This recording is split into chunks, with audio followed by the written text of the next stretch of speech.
जय भोले सभी को। कैसे हैं आप सब? अगर आप भी भगवान भोलेनाथ के भक्त हैं तो जल्दी से कमेंट में जय भोले लिख दीजिए। भगवान भोलेनाथ आपकी सारी मनोकामनाएं पूर्ण करें और आपको धन धान्य से पूर्ण करें। आज हम सुनेंगे माता अन्नपूर्णा की व्रत कथा।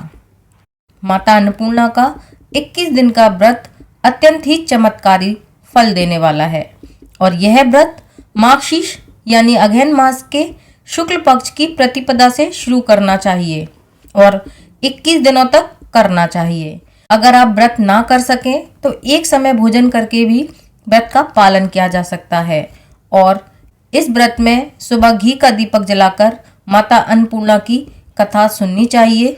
माता अन्नपूर्णा की कथा सुनने से घर अन्न, खाद्य पदार्थ और धन धान्य से भर जाता है। हिंदी पांचांग के अनुसार हर वर्ष माघशीश यानी अगहन मास की पूर्णिमा तिथि को अन्नपूर्णा जयंती मनाते हैं और अन्नपूर्णा जयंती के दिन व्रत करने से, अन्नपूर्णा माता की पूजा करने से घर में कभी भी धन धान्य की कोई कमी नहीं रहती।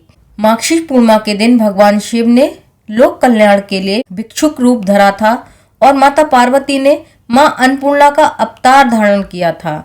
तो आइए मैं सुनाती हूँ धन धान्य से पूर्ण करने वाली अन्नपूर्णा व्रत कथा।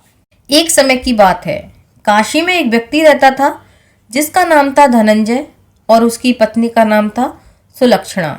उन्हें सभी प्रकार के सुख प्राप्त थे, केवल निर्धनता ही उनके दुख का कारण था और यह दुख उन्हें हर समय सताता था। एक दिन सुलक्षणा अपने पति से बोली, हे स्वामी, आप कुछ प्रयास तो करो। आप अगर कुछ प्रयास करो तो काम चले, इस प्रकार कब तक काम चलेगा? सुलक्षणा की बात धनंजय के मन में बैठ गई और वह उसी दिन विश्वनाथ शंकर जी को प्रसन्न करने के लिए बैठ गया और कहने लगा, हे देवादिदेव विश्वेश्वर, मुझे पूजा पाठ कुछ नहीं आता, केवल तुम्हारे भरोसे बैठा हूँ। इतनी विनती करके वह 2-3 दिन भूखा प्यासा बैठा रहा। यह देखकर भगवान शंकर ने उसके कान में अन्नपूर्णा अन्नपूर्णा अन्नपूर्णा इस प्रकार 3 बार कहा। यह कौन है और क्या कह गया? इसी सोच में धनंजय पड़ गया कि मंदिरों से आते भक्त ब्राह्मणों को देखकर पूछने लगा कि हे पंडित जी, अन्नपूर्णा कौन है? ब्राह्मणों ने कहा, तू अन्न छोड़ बैठा है सो तुझे अन्न की बात ही सूझती है। जा घर जाकर अन्न ग्रहण कर। धनंजय घर गया, स्त्री से सारी बात कही। वह बोली, हे नाथ, चिंता मत करो, स्वयं शंकर जी ने यह मंत्र दिया है, वे स्वयं ही इसका खुलासा करेंगे।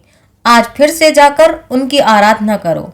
धनंजय फिर से जैसे तैसे पूजा में बैठ गया। रात्रि में शंकर जी ने आज्ञा दी और कहा, तू पूर्व दिशा में चला जा। और वह अन्नपूर्णा का नाम जपता जाता और रास्ते में फल खाता और झरने का पानी पीता जाता। इस प्रकार कितने ही दिनों तक चलता गया। वहां उसे चांदी सी चमकती वन की शोभा देखने में आई, सुंदर सरोवर देखने में आया। उसके किनारे कितनी ही अप्सराएं झुंड बनाए बैठी थीं।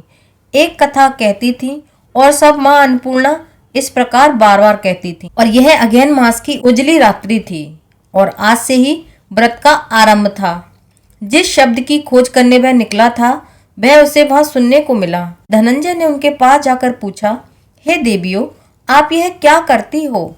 उन सब ने कहा, हम सब अन्नपूर्णा माता का व्रत करते हैं। व्रत करने से क्या होता है और माता अन्नपूर्णा की पूजा से क्या होता है, यह किसी ने किया भी है और इसे कब किया जाए? व्रत कैसा है और क्या इसकी विधि है, वो मुझे भी बताओ। वे सब कहने लगी, इस व्रत को सब कोई कर सकता है। 21 दिन के लिए 21 गांठ का सूत लेना चाहिए। 21 दिन यदि ना बने तो एक दिन उपवास करें और यह भी ना बने तो केवल कथा सुनकर प्रसाद ग्रहण कर लें। निराहार रहकर कथा कहें और कथा सुनने वाला कोई ना मिले तो पीपल के पत्तों को रखकर सुपारी या घृत कुमारी यानी कि ग्वार का पाठा वृक्ष को सामने रखकर दीपक को साक्षी मानकर सूर्य, गाय, तुलसी या महादेव को बिना कथा सुनाए मुख में दाना नहीं डालें। यदि भूल से कुछ पड़ जाए तो एक दिवस फिर से उपवास करें। व्रत के दिन क्रोध ना करें और ना ही झूठ बोलें।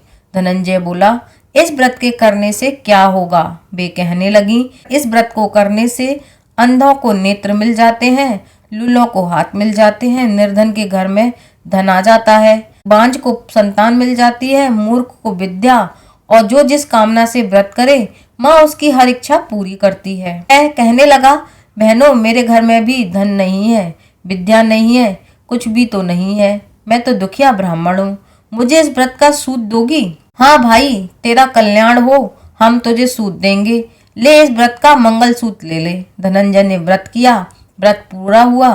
तभी सरोवर में से 21 खंड की सुवर्ण सीढ़ी हीरा मोती जड़ी हुई प्रकट हुई। धनंजय ने जय अन्नपूर्णा कहता जाता और इस प्रकार कितनी ही सीढ़ियां उतर गया तो क्या देखता है कि करोड़ों सूर्य से प्रकाशमान अन्नपूर्णा का मंदिर है और उसके सामने सोने के सिंहासन पर माता अन्नपूर्णा विराजमान है। सामने भिक्षा हेतु शंकर भगवान खड़े हुए हैं। देवांगनाएं चबर डुलाती हैं। कितने ही बंधे हुए हाथी पहरा देते हैं। धनंजय दौड़कर जगदम्बा के चरणों में गिर गया। देवी उसके मन का कलेश जान गई और धनंजय कहने लगा, माता आप तो अंतर्यामिनी है, आपको अपनी दशा क्या बताऊं। माता बोली, तूने मेरा व्रत किया है, जा संसार तेरा सत्कार करेगा। माता ने धनंजय की जीभ पर बीज मंत्र लिख दिया। अब तो उसके रोम रोम में विद्या प्रकट हो गई। इतने में क्या देखता है कि वह काशी विश्वनाथ के मंदिर में खड़ा है। माँ का वरदान लेकर धनंजय अपने घर आ गया और अपनी पत्नी सुलक्षणा को सारी बात बताई। माताजी की कृपा से उसके घर में संपत्ति उमड़ने लगी। छोटा सा घर बहुत बड़ा गिना जाने लगा। जैसे शहद के छत्ते में मक्खियां जमा होती हैं, उसी प्रकार उसके अनेक सगे संबंधी आकर उसकी बड़ाई करने लगे।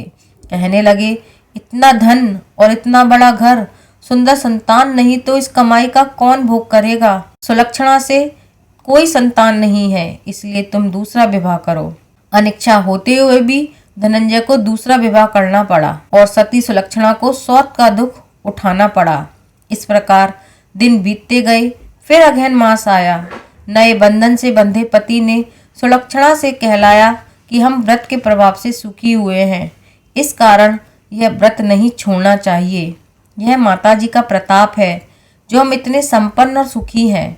सुलक्षणा की बात सुनकर धनंजय उसके यहाँ आया और व्रत में बैठ गया।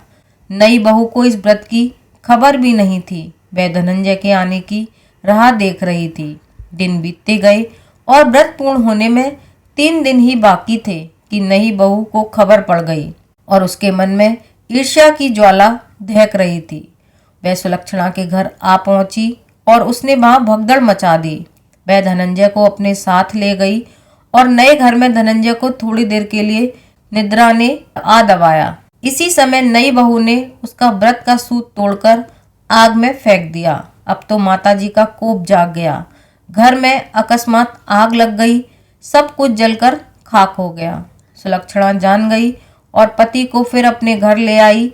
नई बहू रूठकर पिता के घर जाकर बैठ गई।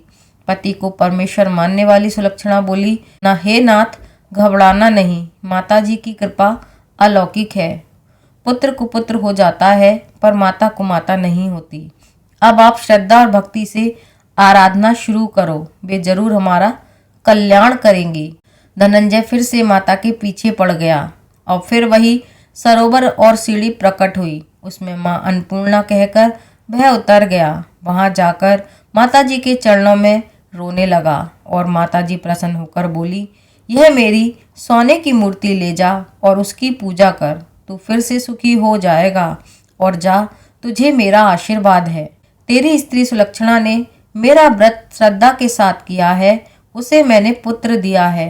धनंजय ने आंखें खोली तो खुद को काशी विश्वनाथ के मंदिर में खड़ा पाया। वहां से फिर उसी प्रकार घर को आया।